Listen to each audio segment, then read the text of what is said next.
The stale air in the parking garage level B4 tasted of exhaust fumes and something metallic, a faint tang that clung to the back of my throat. I sat in my beat-up sedan, the engine off, the silence thick and heavy, broken only by the distant, rhythmic hum of ventilation shafts and the occasional drip of water from unseen pipes. My breath plumed faintly in the cold, even though it wasn't truly winter yet. The fluorescent lights overhead, encased in wire cages, cast a sickly yellow glow that made the concrete walls look jaundiced. I watched the dust motes dance in their artificial beams, a tiny, meaningless ballet. There was only one car on this level, not mine. Its presence, a silent sentinel, made the isolation feel less like solitude and more like an observation. I didn't know why I was still here. Home was just a few blocks away, an apartment that had grown too quiet, too spacious, too full of echoes. The thought of its empty rooms, the precise order I'd imposed on them in a futile attempt to control something, anything, made my chest ache. A crumpled letter lay on the passenger seat, its heavy cream paper a stark contrast to the faded upholstery. It had arrived that morning, tucked between bills and junk mail, an anomaly. The return address was a law firm I'd never heard of, in a town I couldn't place on a map without consulting my phone. My fingers traced the formal script of my name, Seth, on the envelope. It felt like a stranger's name belonging to a different life, a different man. I picked up the letter again, the paper cool and crisp. My eyes scanned the dense paragraphs, words like decedent, estate, executor, and sole beneficiary blurring together. The core message, however, was starkly clear. I had inherited a house. An ancestral home, the letter called it, a property I'd never known existed. Tucked away in some remote corner of the country. A great aunt, twice removed, long forgotten, had passed, and I somehow was her last living kin. The idea was absurd. My family, what was left of it, had always been a small, contained unit. My parents, gone too soon, had rarely spoken of distant relatives, especially not those who lived far from the city's sprawl. I had no memories of this great aunt, no faded photographs, no stories. It was as if he had simply materialized from the ether, leaving behind this bequest. A flicker of something, curiosity perhaps, or a desperate hope for a change, stirred within me. This last year had been a long, slow bleed. I had tried to outrun it, to outthink it, to simply outlast it. Nothing worked. My job, once a source of quiet satisfaction, now felt like an endless cycle of meaningless tasks. My few remaining friends, well-meaning as they were, had slowly drifted away, unable to penetrate the shell I'd built around myself. I was an island, shrinking with every passing day. The letter mentioned the house was in need of considerable repair, described its location as isolated, and hinted at its historical significance. The lawyer, a man named Henderson, had called me earlier, his voice reedy and impatient, urging me to make a decision. "A valuable asset, Mr. Seth," he'd insisted, despite its current state. But his tone had implied something else, something less tangible than monetary value, something he hadn't dared to articulate. Who owned it? Why was it here, parked so perfectly, so patiently? I was alone, truly alone in this concrete tomb. The thought brought a strange mix of fear and relief.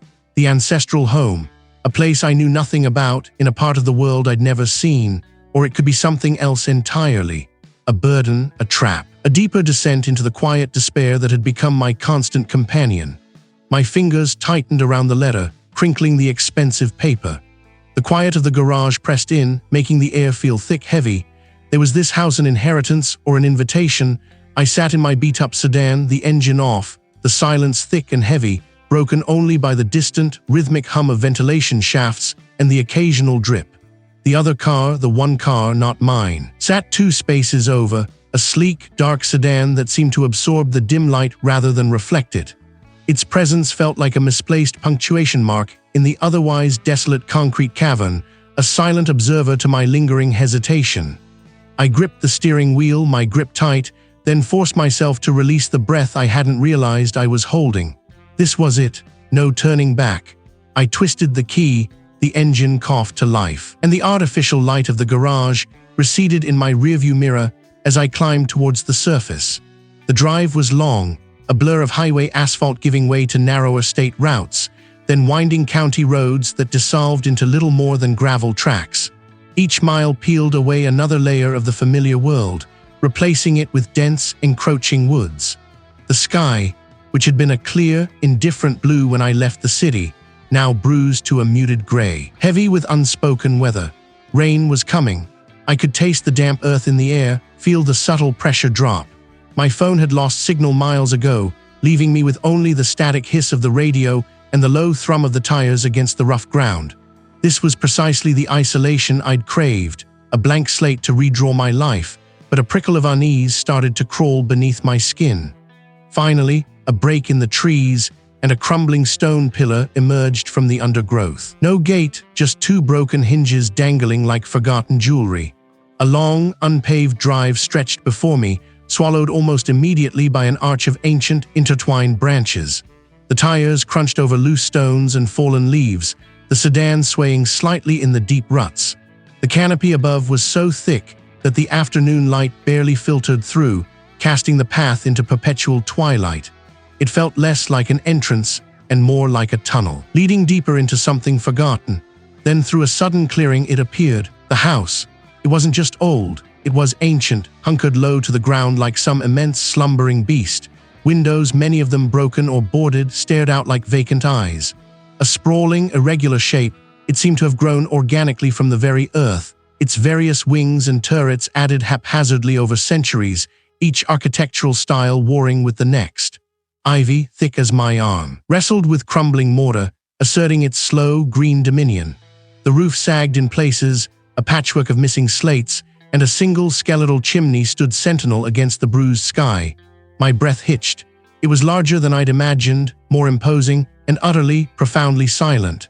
I parked the car near what looked like the main entrance, a heavy oak door half obscured by an overgrown rose bush whose thorns seemed to reach out like grasping fingers. A stiff turn, a groan of ancient mechanisms, and the door swung inward with a drawn-out sigh.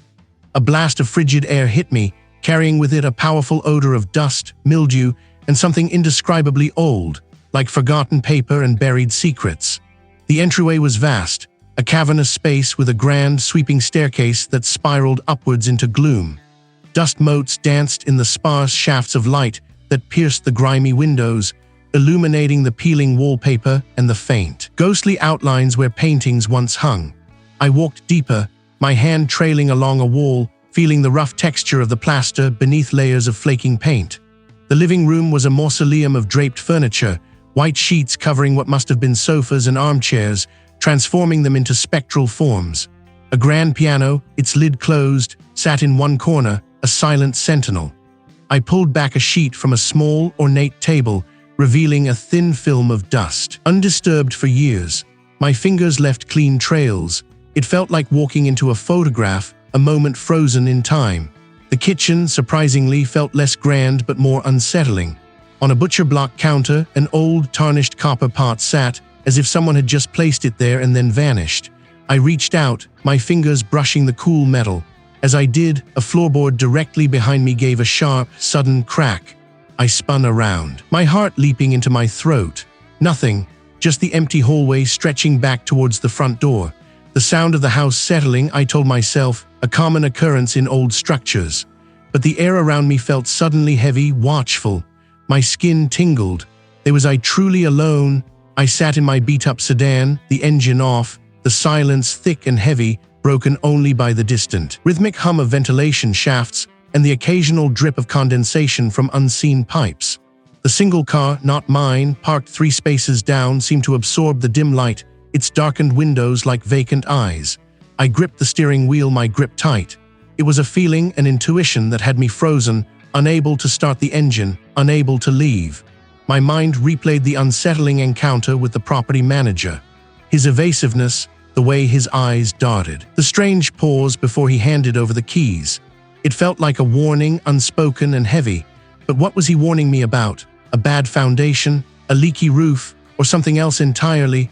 I scoffed aloud, the sound swallowed by the cavernous concrete. My imagination was working overtime, fueled by stress, and the sheer overwhelming task of moving into a crumbling ancestral home I hadn't even known existed a month ago. Grief too.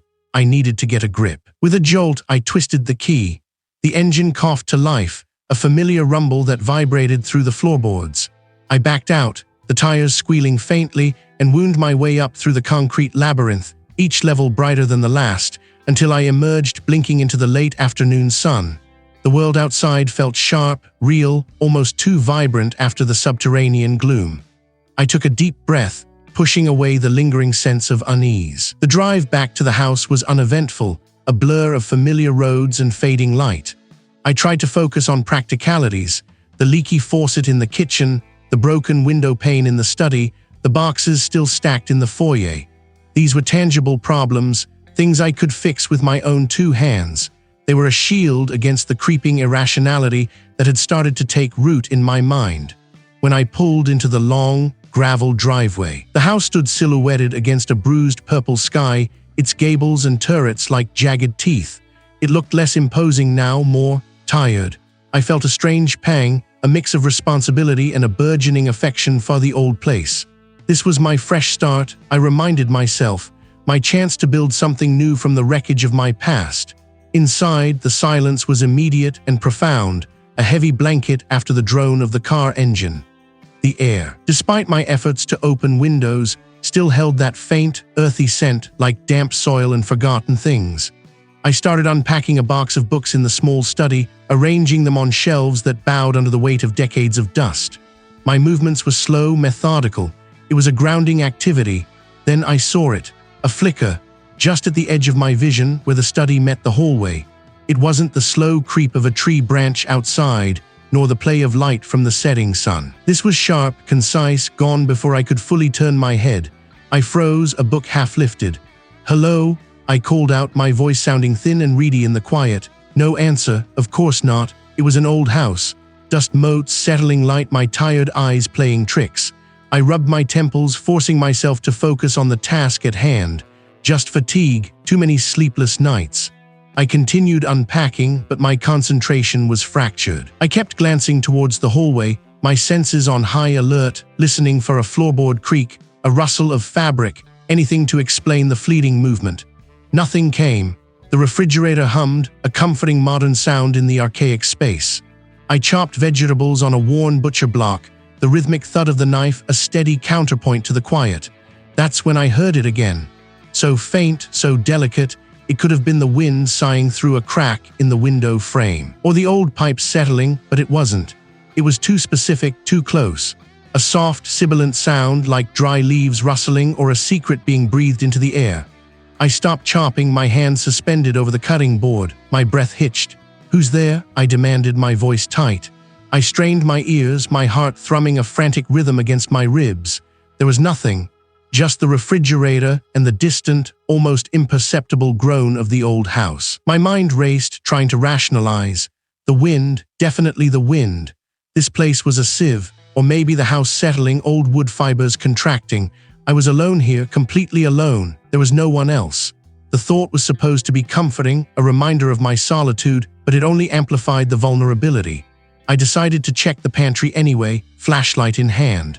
The beam cut through the absolute blackness, illuminating shelves of forgotten jars and ancient, cobwebbed tins. Nothing, just dust, and the faint, persistent scent of decay. I felt foolish, chasing after ghosts of sound. The next morning, determined to shake off the lingering unease, I set about organizing the study properly. I had been meticulous the previous day, arranging my few precious books on the lower shelf, a small, leather-bound journal among them. I remembered placing it carefully, spine facing out, between a dog-eared copy of a classic novel and a collection of poetry. It was an old journal, a gift from my mother, filled with my own scrawled thoughts and observations from years past. But now, as I reached for it, it wasn't there. My brow furrowed. I scanned the shelf again, then the one above, then below. I checked the top of the desk, the nearby armchair, the floor. My heart began to beat a little faster. I knew exactly where I'd put it. I was precise about such things. My mother had always said I had a place for everything. I felt a prickle of annoyance. Had I put it back in a box? No, I was certain it had gone on the shelf. I sighed, frustration warring with a creeping unease. Maybe I was more tired than I thought. Maybe I just misplaced it. It was a big house after all, and I was still getting used to its sprawling layout. I began to systematically search the study, opening every drawer, peering under furniture. It was nowhere. Just as I was about to give up, my gaze fell upon the large, antique writing desk in the center of the room. It was a heavy, ornate piece with several deep, narrow drawers. I hadn't touched them yet. They were stiff, stuck fast, and I decided to tackle them another day. But now, one of the smallest, uppermost drawers, which I distinctly remembered being stubbornly jammed, was slightly ajar. My breath caught in my throat. I hadn't opened it. I hadn't even tried to open it since I'd first moved in. I was sure. My hand trembled as I reached out, my fingers brushing against the cool, polished wood. Slowly, cautiously, I pulled the drawer open. Inside, nestled among a scattering of dried leaves and a handful of rusty paper clips, lay my journal. Its leather cover was slightly warped, as if it had been exposed to dampness, and a thin film of dust coated its surface. But it was unmistakably mine. My mind reeled. How could it have gotten there? I had not opened that drawer. I had not placed it there. The rational explanations withered in the face of the impossible. What was happening to me, or to this house? The distant, rhythmic hum of ventilation shafts and the occasional drip, drip. A slow, steady percussion against the concrete floor, echoing in the vast, empty space. I sat in my beat-up sedan, engine off, the silence thick and heavy, broken only by that relentless rhythm and the faint metallic tang that still clung to the back of my throat. I watched the one car, not mine, parked 2 rows over, its dark windows reflecting nothing but the dim, sickly yellow glow of the overhead lights. It was an old model, impeccably clean, almost too clean for this desolate level B4. Who left it here? Why? I had no answers, just the growing knot in my stomach. I was wasting time. I started the engine. The sudden roar, a jarring intrusion. The car felt like a sanctuary, a familiar shell against the unknown. My mind was a whirlwind of questions, none of them comforting. The house waited, a hulking silhouette against the pale, bruised twilight sky. It looked different now, less a new beginning and more a silent sentinel, watching my approach. This wasn't just the ambient temperature of an old, unheated building. This was a pocket of absolute zero, a patch of air that felt like it had been ripped from the heart of winter, right there in the living room. My breath plumed, ghost-like, in front of my face. I could see it. I walked through the lower floor, my footsteps echoing unnaturally loud on the bare floorboards. It would settle in one corner, then drift, a silent current, to another. I tried to dismiss it, to rationalize it as a draft, a faulty window, but the house was sealed as best as I could manage. There was no explanation. Then came the sounds. A faint scraping, like fingernails dragging over plaster, came from the floor above. My head snapped up, eyes scanning the ceiling. Nothing. I held my breath, listening, my heart a frantic drum against my ribs. A series of soft thuds, too light for footsteps, too deliberate for settling wood, followed.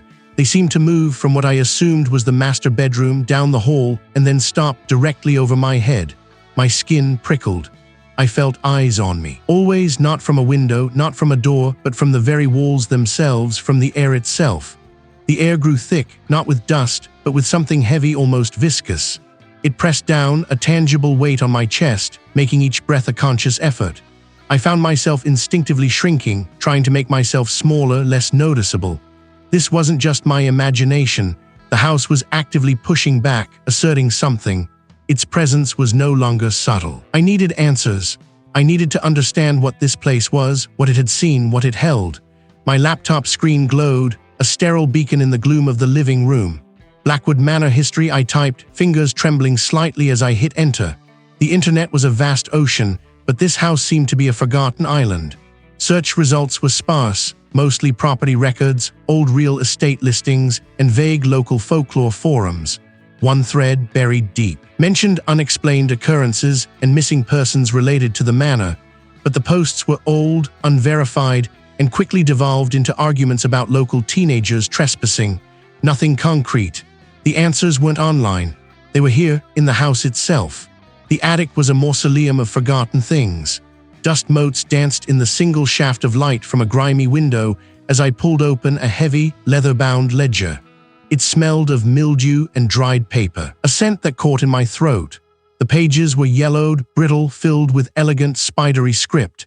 It was a journal, not a ledger, detailing daily life, expenses, and observations from someone named Elias. The dates spanned the late 1800. I flipped through the first few entries, mundane observations about weather and harvest. Then the tone shifted. This was too specific. I kept reading, skipping ahead, searching for patterns, for anything that might shed light on my own experience. Elias's entries grew more frantic, the handwriting less precise. I know it watches. Its gaze is a weight, crushing the very air from my lungs. The solitude is no longer a comfort, it is a cage. It feeds on my despair, on my fear. It grows stronger with each passing day. My thoughts are no longer my own. The mirror shows a stranger. I slammed the book shut, a cloud of dust exploding from its pages. Own breath hitched. Elias had known something. He had experienced something. Had he been consumed? I slammed the book shut, a cloud of dust exploding from its pages. The words, the raw terror etched into Elias's hand, were too real. They mirrored the encroaching dread I felt, the suffocating atmosphere. Had he been My hands trembled, the heavy volume still clutched tight. Elias's frantic scrawl, the desperate plea, echoed in my mind. It twists the mind. It feeds. The air in the study felt thick, pressing in, as if the house itself was listening, approving. I pushed myself back from the desk, knocking over the empty teacup with a clatter that made me jump. This wasn't just an old house with a bad vibe. This was something else, something alive, and it was trying to get inside my head, just like it had with Elias. If Elias had been trying to warn someone, if he had understood what was happening, then there had to be more clues, more desperate pleas, more fragments of truth hidden within these decaying walls. I needed to know. I had to know before whatever had consumed him came for me. The next few hours blurred into a frantic, dust-choked search. I started with the study, systematically going through every drawer, every shelf, every overlooked corner. Beneath a loose floorboard near the hearth, I found a small, lacquered box. Inside, brittle with age, were bundles of letters tied with faded ribbon and a stack of yellowed newspaper clippings. The paper crackled like dry leaves as I unfolded the first clipping, the print smudged and faint. It was an obituary dated nearly a century ago. A young woman, Miss Elena Vance, had vanished from the property without a trace. The local constable had conducted a brief search, but the prevailing sentiment, hinted at between the lines, was that he had simply wandered off due to a fragile disposition. My fingers tightened on the brittle paper. Fragile disposition. Another clipping detailed the unfortunate demise of a reclusive painter, a previous owner named Arthur Thorne, who had died in the house decades later. The letters were even worse. They chronicled a slow descent. They move when I'm not looking, to forget who I am, to forget the sun. The final letter, dated only a week before Elena Vance's disappearance, was a single smeared sentence. It sees me, it knows my thoughts, there is no escape. My mouth was dry, my throat felt constricted. Each fragment was a shard of ice piercing my already frayed nerves. This wasn't just a house. It was a predator patiently waiting, slowly tightening its grip on each occupant, twisting their minds until they either vanished or broke. Elias hadn't been an isolated case. And now, it was my turn. I slumped back against the wall, the collected history scattered around me like fallen leaves. The words, the dates, the tragic endings, they swirled in my head, a dizzying current pulling me under. I needed to think. I needed to breathe. I needed to escape, even for a moment, from the suffocating presence of the house. Driven by a desperate impulse, I grabbed my car keys. I had to get out, even if just to the nearest town, to feel concrete under my feet and see other people. When I finally reached the small town, its few streetlights seemed like beacons of sanity. I descended the ramp, the dull rumble of my tires echoing in the cavernous space. Down, past rows of empty bays, past the occasional splash of oil on the concrete, and there, parked in the furthest corner, was one car, not mine.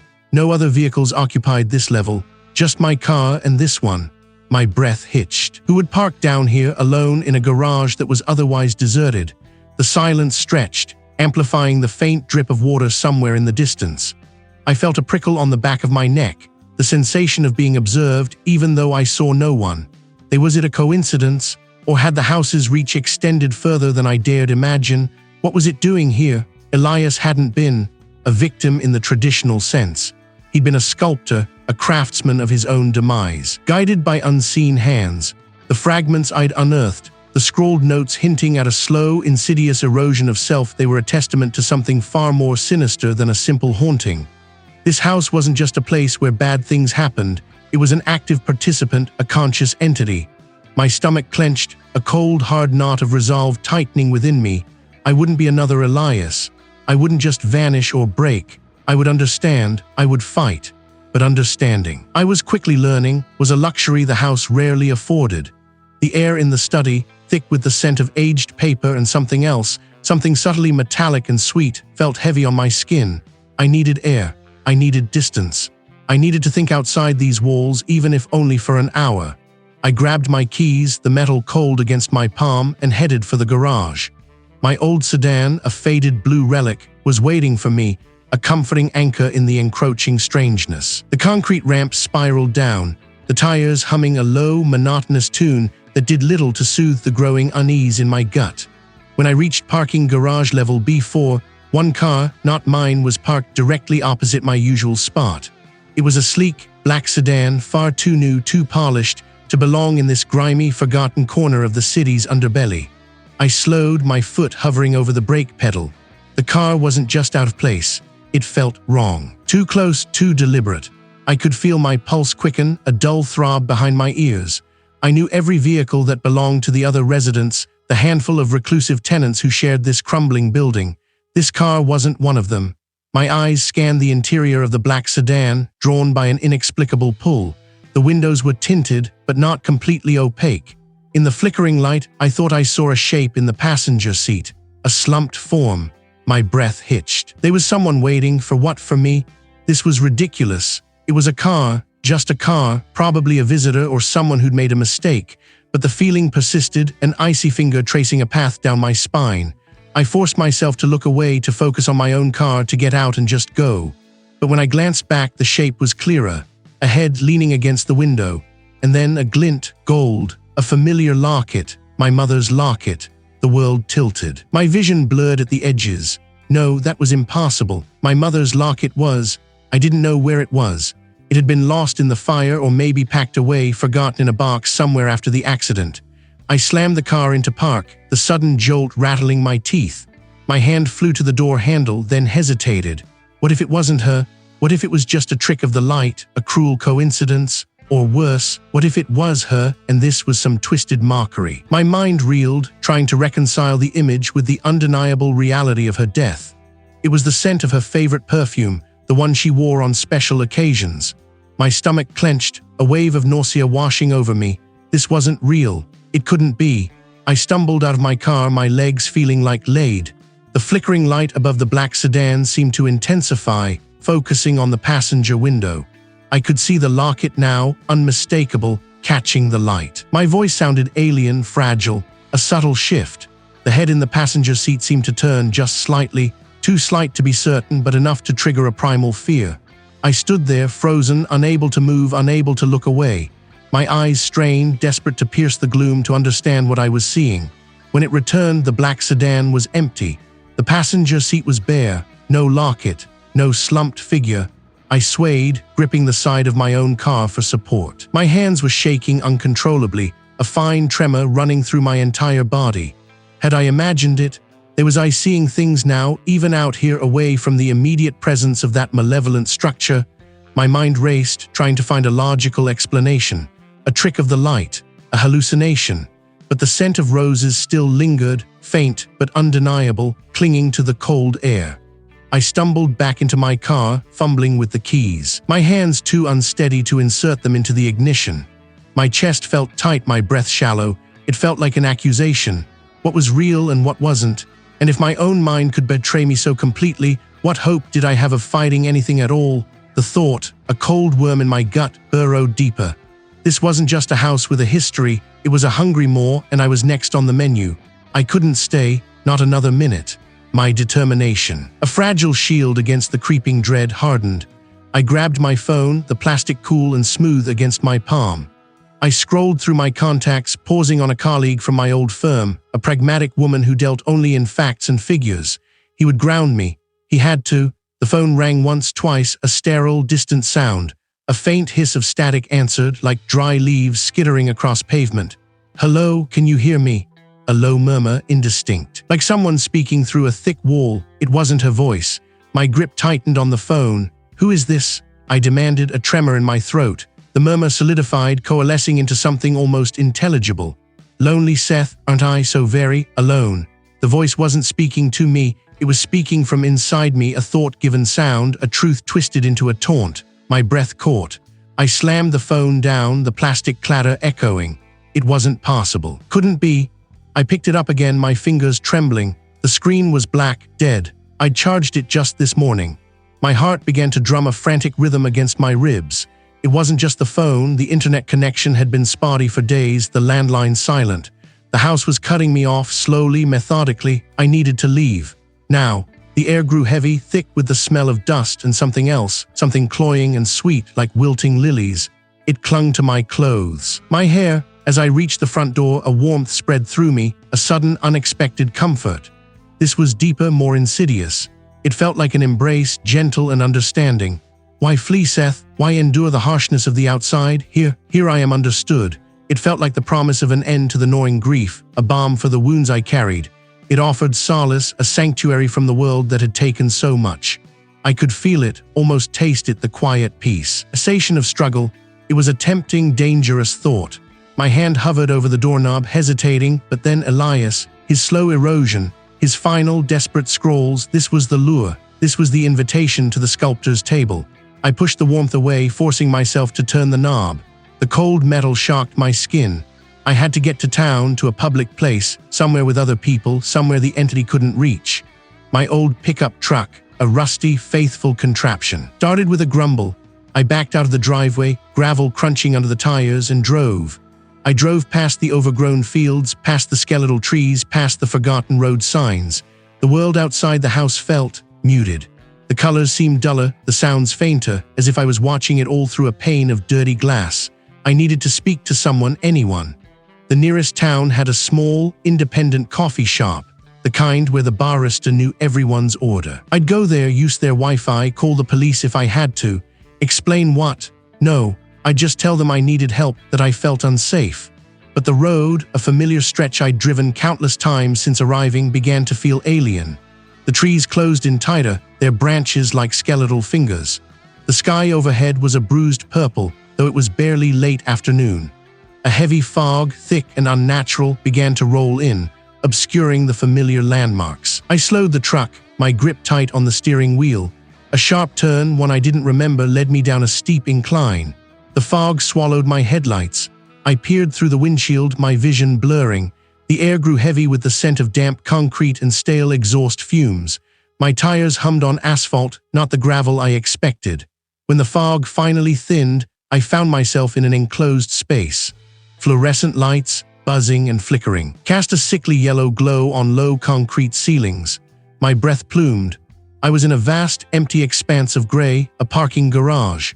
I pulled into a space, my heart racing. I killed the engine. I checked my rearview mirror, nothing behind me but more empty spaces receding into the gloom. I knew this place, or I felt like I should. It was a place I had seen before, in a dream, perhaps, a nightmare. Ahead, at the far end of the vast concrete expanse, stood a single car, not mine. Its windows were black, impenetrable. There was something familiar about its silhouette, a shape I recognized but couldn't place. Why was it here? Why was I here?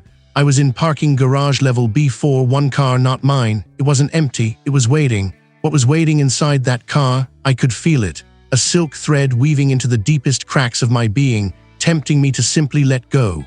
It promised a soft landing, a final, dreamless sleep where the hollow ache of loss would finally cease. The warmth it offered was a dangerous comfort, a lullaby designed to disarm, to dissolve the last vestiges of my will. My eyelids grew heavy, my limbs felt weighted, ready to sink into the waiting embrace, but something in me recoiled. A flicker, then a spark, ignited in the cold ashes of my resolve.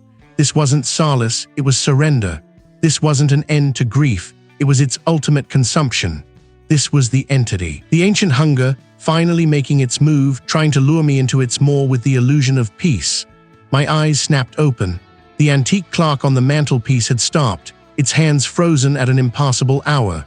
I pushed myself up from the armchair, the sudden movement jarring. My head throbbed, a dull ache behind my temples. My mouth was dry, tasting of dust and stale fear. I had to get out.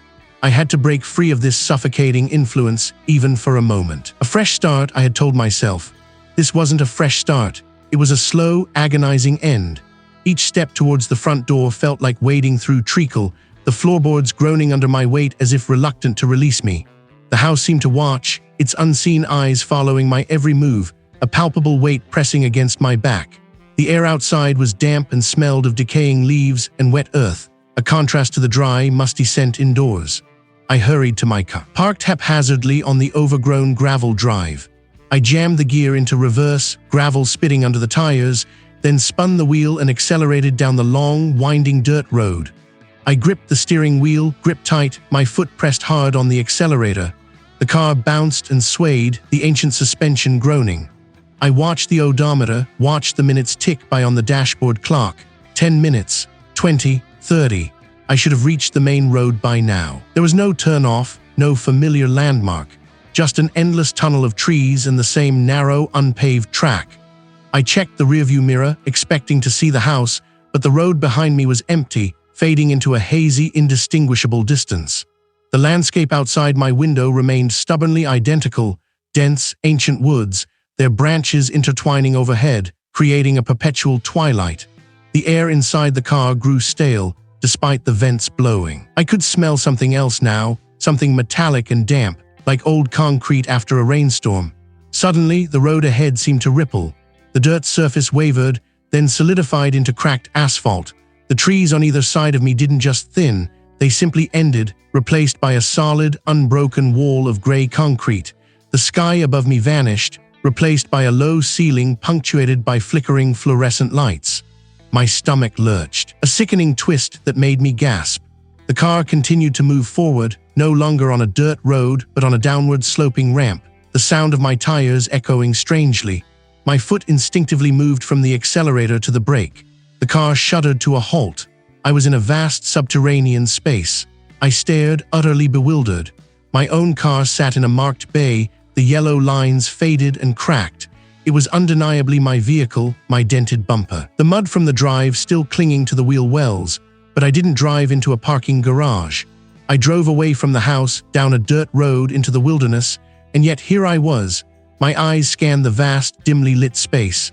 Pillars of reinforced concrete stretched into the gloom. It wasn't mine. It was sleek, impossibly clean, and utterly out of place. It radiated a silent, malevolent presence. I got out of my car, my legs unsteady, my heart racing. I reached out, touching the rough surface of a nearby pillar. It was real, solid, unyielding. My mind reeled, grasping for an explanation, any explanation. Had I blacked out? Had I somehow driven for hours unknowingly into a city? But there were no cities for hundreds of miles, only the isolated wilderness surrounding the house. This wasn't a dream. This wasn't a hallucination. The house had let me leave, yes, but it hadn't let me escape. It had twisted space, bent reality, plucked me from the dirt road and deposited me here, in this impossible concrete tomb. My mental defenses, already brittle, shattered completely. The entity wasn't confined to the house's walls. It was the land, the space, the very fabric of my existence here. It had played a cruel, elaborate trick, proving its dominion. I was cornered, truly, irrevocably trapped. The distant hum of the ventilation seemed to shift, taking on a new, unsettling rhythm. Like a slow, deep breath. What was it? Dissolved defiance, a jolt, a sudden, sharp chill that had nothing to do with the house's damp air, but everything to do with the insidious warmth trying to claim me. It was a cold splash of reality, a stinging slap against the soft seduction. No, not like this, not a surrender. I had come here to find a fresh start, not a final end, certainly not one orchestrated by something unseen, something vile. The thought of my sister, her face dissolving into the same hazy oblivion this thing promised, sparked a raw, burning ember in my chest. I wouldn't let it take me. I wouldn't let it win. My breath hitched, a ragged tear through the suffocating stillness. My body, which had felt impossibly heavy, a leaden weight sinking into the floorboards, now twitched with a frantic, desperate energy. I pushed. I pushed against the invisible threads, against the phantom embrace, against the silent hum that vibrated deep in my skull. It felt like tearing wet paper, a slow, agonizing separation. My muscles screamed. My teeth ground together, a metallic taste blooming on my tongue. I was fighting for my very self. I scrambled backward, away from the spot where I'd nearly given myself over. My vision swam, the edges of the room blurring, but I forced myself to focus. I needed answers. I needed to understand what I was fighting, not just instinctively recoil from it, But where to look? I remembered the old study, the one with the locked desk drawer. The detective had dismissed it as nothing, just old papers, but my gut churned with a different certainty. This house kept its secrets buried deep, not just under dust, but under layers of despair. My hands trembled as I fumbled with the skeleton key I'd found weeks ago, the one that inexplicably fit the desk's ornate lock. The drawer slid open, protesting with a long, drawn-out groan. Inside, beneath a forgotten stack of brittle legal documents, lay a small leather-bound journal. Its cover was worn smooth, the pages yellowed, thin as onion skin. It was dated over a century ago. The entries were erratic, frantic, written by a previous owner, a woman whose name was simply the Keeper. Her early words spoke of loneliness, of a quiet despair after the loss of her family. "It feeds on sorrow," one entry read, the ink almost bleeding into the page. The entity wasn't a ghost in the traditional sense, not a specter with a mournful tale. It was something far older, far more elemental. It had no corporeal form, no true voice, only the ability to mimic, to insinuate, to corrupt. "It is a hunger," the Keeper wrote, "a deep, ancient emptiness that has clung to this land for centuries, long before this house was built. It found a home in the foundations, in the very soil steeped in forgotten grief." The journal detailed its methods, how it latched onto those consumed by loss, isolating them further, amplifying their despair until their minds became fertile ground. It didn't kill them outright. It consumed them, piece by agonizing piece. The husks of previous inhabitants weren't just victims, they were sustenance, their lingering misery a perpetual feast. My eyes scanned a particularly frantic entry, dated months after the first signs of its influence. I tried to leave. I drove, desperate, to the city, to the parking garage level B4, one car, not mine, parked next to mine. I saw it then, not with my eyes, but in the emptiness reflected in the passenger window. My own face distorted, a stranger's sorrow etched deep. It followed me. It was already inside me. The entity wasn't confined to the house. It could follow, it could infest. It had been with the Keeper even in the city, twisting her perception, making her believe escape was impossible. There was that why I had felt that insidious warmth, that pull towards oblivion, because it had already found the cracks in my defenses, the wounds left by my own losses. The Keeper's final entries were barely legible, a scroll of madness and despair. "It will make I forget myself. It will make I forget light." My hands trembled so violently the journal almost slipped from my grasp. This wasn't just a haunting. This was a parasitic entity, ancient and boundless, preying on the most vulnerable parts of the human spirit. It wasn't just a threat to my life, but to my very soul. It wanted to consume my grief, my memories, my identity. And it was here, now, in the room with me. It knew I had uncovered its secret. It knew I understood its game. What would it do now that its true nature was revealed? The revelation had been a punch to the gut, a final, sickening twist of the blade. It wasn't just the house. It was everywhere. The Keeper, the one who tried to warn me, had been a puppet, her every move watched, her escape a cruel illusion. And I, in my naive hope, had thought distance would be my ally. Foolish. That insidious warmth, that gentle pull I'd felt even outside the house, it hadn't been my imagination. It had been the entity, a tendril reaching, coiling, always present. My determination, however, had not shattered. It had hardened into something brittle and sharp. If it could follow, then I had to understand how. And if it could infest, then I had to cut it out. My plan to simply run, to vanish into the anonymity of the city, was dead. A new plan formed, crude and desperate. I would use its own tactics against it. I would lure it out, force it to show its hand, then sever the connection. I didn't know how, but I knew I couldn't do it from within the suffocating embrace of the house. I needed to move. I needed to act. I moved through the house with a frantic energy, a grim parody of my earlier explorations. No longer was I seeking answers in dusty journals or forgotten rooms. Now I was gathering weapons, not physical ones, but tools for a different kind of fight. My phone charged to full. My laptop, holding the few snippets of research I'd managed to compile. A small backpack filled with essentials, a desperate attempt at self-sufficiency. Each creak of the floorboards, each sigh of the wind through the eaves felt like a knowing chuckle. The house watched, I knew it. It hummed with a quiet malevolence, sensing my intent. I could feel its tendrils, like invisible threads, pulling at my resolve, whispering doubts into the corners of my mind. Where will you go? What will you do? You belong here. I ignored it or tried to. My hands trembled as I locked the front door, a futile gesture I knew. The air outside was crisp, autumnal, but offered no solace. The familiar chill, a deeper internal cold, clung to me.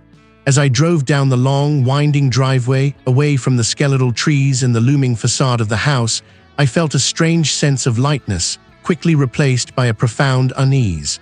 It wasn't freedom. It was simply a change of scenery from my impending doom. My destination was vague at first, then solidified into a singular, desperate goal: to meet the local historian, the one who'd brushed me off with platitudes about old houses and overactive imaginations. I needed a witness, an external perspective, someone who could confirm what I was experiencing or at least remember my story if I failed. I needed a public place, somewhere with other people, a sanctuary from the entity's isolated domain. It felt safe, a lie I knew but a necessary one to hold on to. The drive was a blur of highway and secondary roads. The landscape seemed to shift subtly around me. Familiar landmarks appeared distorted, colors muted. I gripped the steering wheel, gripped tight, forcing myself to focus. The entity was playing with my perception, I realized, trying to disorient me. I could feel its presence, a faint pressure behind my eyes, a low thrumming in my ears that wasn't the car engine. I fought it, gritting my teeth, repeating the historian's name, the name of the shopping complex, anything to anchor myself to reality. Finally, I pulled into the complex. I found my way to the underground parking, needing a moment to collect myself before facing the crowd. I drove past rows of empty spaces, the hum of the ventilation system the only sound. My eyes scanned for a spot, and then I saw it. Parking garage level B4, one car, not mine. No other vehicles were near. It was too perfect, too deliberately placed. Every instinct screamed at me to turn around, to floor the accelerator and get out. But the trap had sprung, hadn't it? This was what I had driven into, what I had been led to. My eyes were fixed on the sedan. It was an older model, clean, almost pristine, but something about its stillness, its utter lack of life in this deserted corner, felt profoundly wrong. My hands trembled, a fine tremor that shook my entire body. I swallowed, my throat suddenly dry. I killed my engine. My reflection stared back at me in the rearview mirror, pale and wide-eyed, a stranger. This was a message. This was it. My hand hovered over the door handle. Go closer, see what's inside. My muscles stiffened, resisting the urge. This was the trap, I knew it. But the entity had anticipated my need for answers, my desperate search for a way out. It had known I would try to flee, and it had laid its bait. I forced myself out of my car, the sound of my shoes scuffing on the concrete echoing unnaturally loud. My eyes never left the sedan. A faint, almost imperceptible scent hung in the air, dust and something else, something cloying and sweet, like decaying flowers. As I drew closer, the sedan seemed to expand, to fill my vision. It was the same warmth I'd felt from the house, the same seductive pull. I reached the driver's side window. My breath fogged the glass as I leaned in, trying to peer through the tint. Nothing, just an inky blackness. But then, as if a veil was lifted, I saw something on the passenger seat. It was my old, worn, leather-bound journal, the one I'd kept hidden under my bed in the house, filled with my private thoughts, my fears, my desperate attempts to rationalize the inexplicable. I'd packed it in my backpack, a small, foolish hope that I could still record my experiences, still make sense of them. But it wasn't in my backpack. It was here in this car, laid open to a specific page. This wasn't possible. I hadn't taken it out. I hadn't lost it. It had been in my bag, zipped securely. I tapped on the window, a desperate, futile gesture. It was locked. My own journal, holding my deepest fears, my rawest confessions, lay just beyond my reach. A marking display. The page it was open to. I strained my eyes, trying to make out the faded ink. It was my handwriting, a fragment of a paragraph I'd written only days ago, expressing my growing loneliness, my despair over my losses, my feeling of being utterly adrift. It knew. It had always known.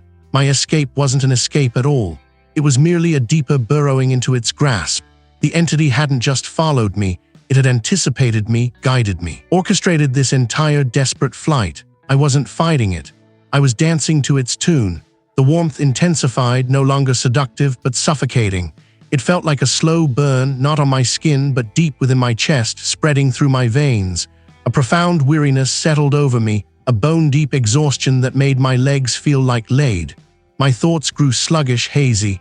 I felt the entity reaching for me, not from a distance, but from within, its tendrils already woven into the fabric of my being. I stared at my journal, at my own words reflecting my vulnerability, my fear. This wasn't just a trap for my body, it was a trap for my mind, for my very essence. It had used my own grief, my own desire for answers to lead me here, to this desolate corner of the world. What had it done to me, out here, under these flickering lights, so far from the house but so much closer to its true self? My muscles stiffened, resisting the urge. This was the trap, I knew it.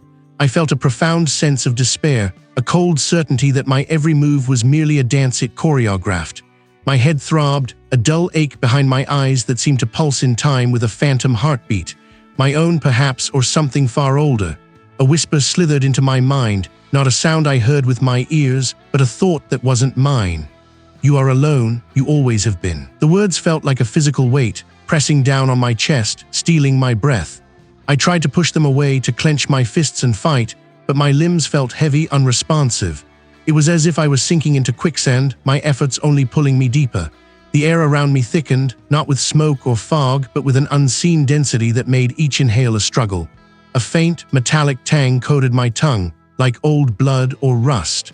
I found myself moving, one foot after the other, without conscious command. My body was a puppet, and the entity held the strings. The house itself seemed to breathe around me, its old timbers groaning, the floorboards sighing beneath my weight. I passed familiar portraits, their painted eyes now following me with a knowing malice, their smiles wider, sharper. They weren't just ancestors anymore, they were an audience, expectant, hungry. I stumbled down the twisting back stairs, the scent of damp earth and decay growing stronger. My teeth chattered, a rhythm I couldn't control. The stairs ended in a forgotten sub-basement, a place I hadn't known existed. The walls were rough-hewn stone, weeping moisture, covered in a thick, black grime that glistened faintly in the scarce light filtering from somewhere ahead. Then I saw it.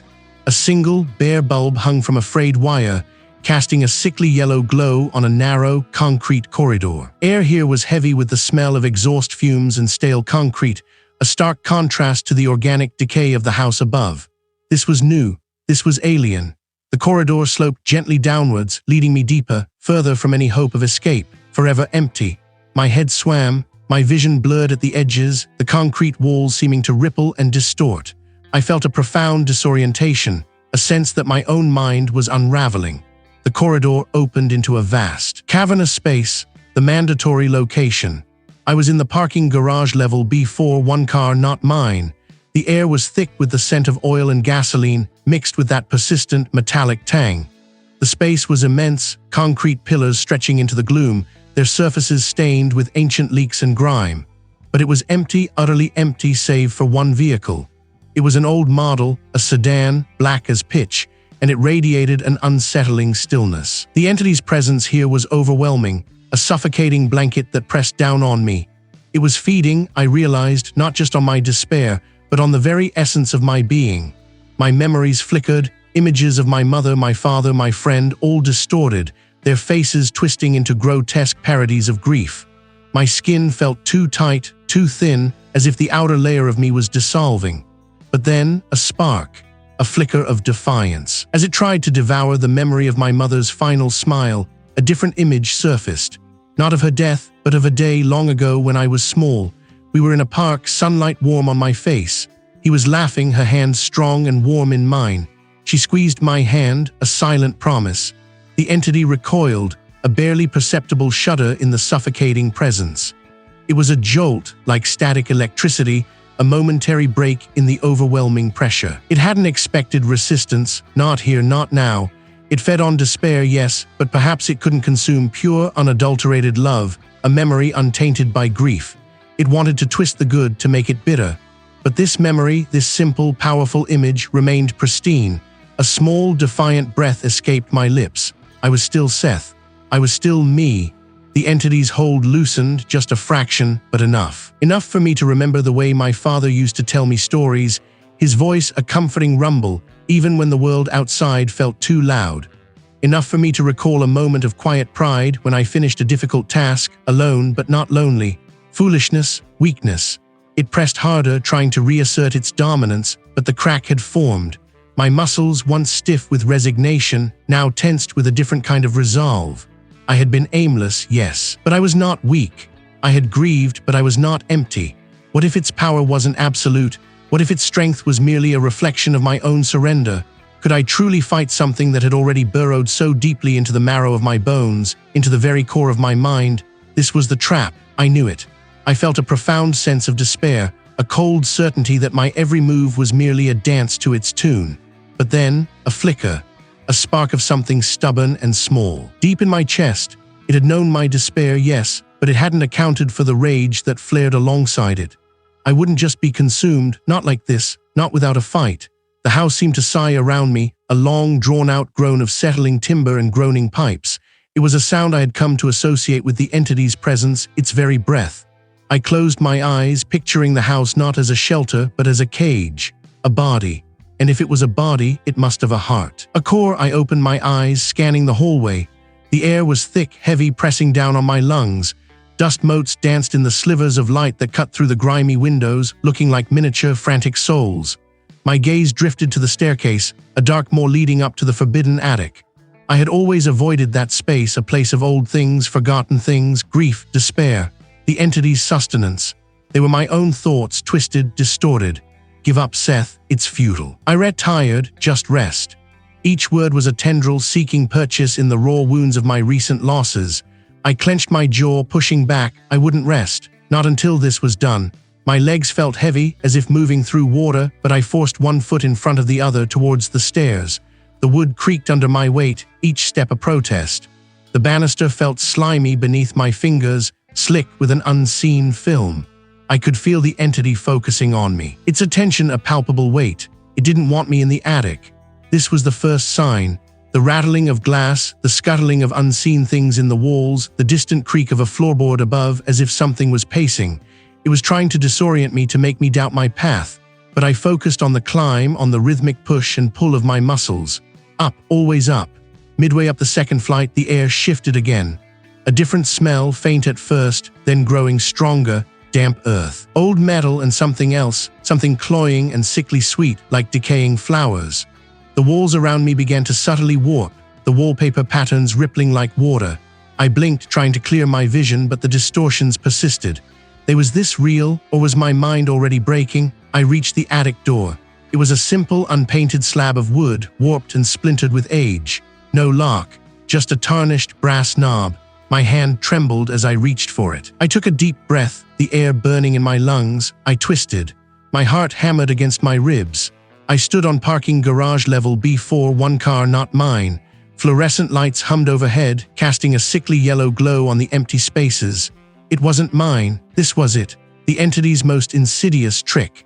It was trying to lure me with the promise of a world beyond its walls, a world I yearned for with every fiber of my being. I could feel the pull, a desperate hope blooming in my chest. Just walk forward, Seth. Leave it all behind. This wasn't real. It couldn't be. The entity was showing me what I wanted, what I longed for most, to simply leave, to be free. But freedom wouldn't come from a phantom parking garage. It would only come from confronting the thing that kept me trapped. I squeezed my eyes shut, forcing the image away. The hum of the fluorescent lights faded, replaced by the familiar groan of the house. The smell of exhaust vanished, replaced by damp earth and decay. When I opened my eyes again, the attic lay before me. But at the center, bathed in a faint, ethereal glow that seemed to emanate from nowhere, stood an old writing desk. This was the heart. I stepped into the attic, the floorboards groaning underfoot. The air here was different, heavier, charged with a strange electricity that made the hairs on my arms stand on end. The entity was here.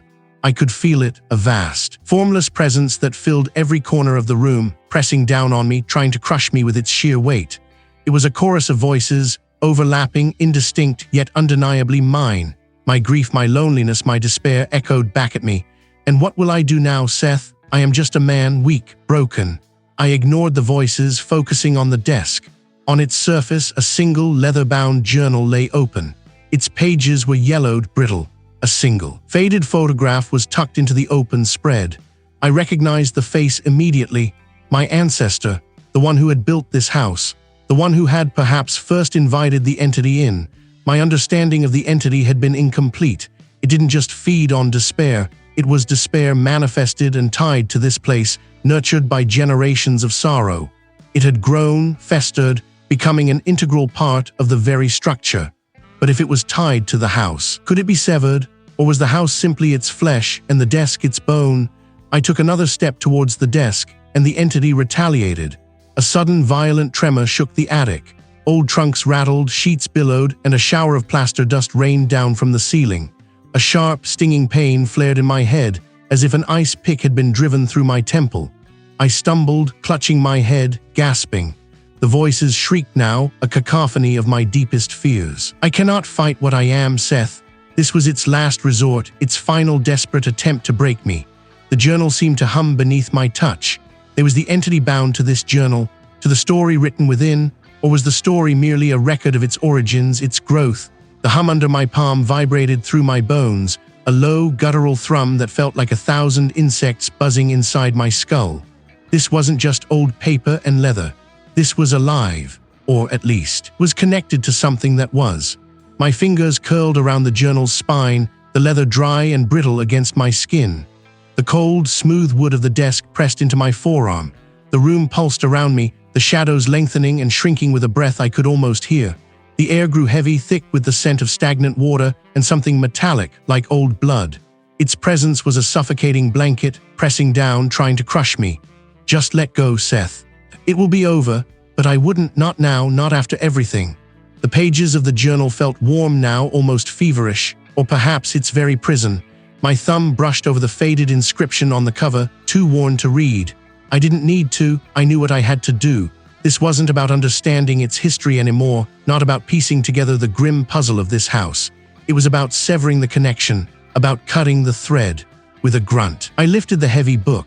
It resisted, felt weighted with an unseen force, pulling back as if rooted to the desk. The room spun. "Don't, you'll regret this, you'll be alone." I dragged it, not caring about the scratches I left on the polished wood. My gaze darted around the study, frantic, searching. The fireplace. It was the only way. Each step toward the fireplace was a battle. The floorboards groaned beneath my weight. The house itself seemed to object. A living thing fighting against my will. I stumbled, my knees almost buckling. The journal slipped in my grasp, and a sharp, white-hot pain lanced through my hand. I cried out but held on. I reached the hearth, dropping to my knees. The stone was rough against my trousers. My breath hitched. I could feel the entity's fury now, a tangible wave of pure, unadulterated rage washing over me, making my teeth ache. It was a roar, silent but deafening in my mind. My fingers fumbled in my pocket, searching for the lighter I always carried, a nervous habit. I clicked it, the small flame sputtering to life, a defiant spark against the encroaching gloom. I opened the journal. The pages were blank, then filled with furious, scribbled lines, then blank again. It was a shifting landscape of despair and emptiness.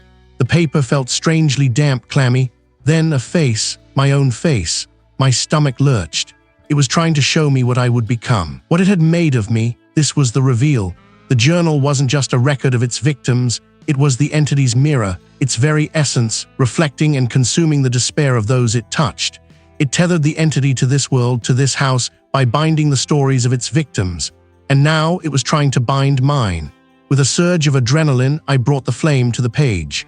The paper didn't catch fire immediately. It shriveled, smoking, letting out a thin, acrid smell like burning hair and forgotten memories. A shriek tore through the air, not from my throat, but from everywhere at once, a sound that vibrated through my very bones. The flame finally took hold, a small, stubborn orange blossom against the ancient paper. Then it flared. The journal ignited with an unnatural ferocity, the flames leaping, an impassable inferno in my hands. The heat was immense, searing my skin, but I held on, gripping the burning book as the entity screamed. It was a dying scream, a sound of pure, unholy agony that echoed in the very foundations of the house. The windows rattled, dust rained down from the ceiling. The air shimmered, distorting, as if reality itself was tearing.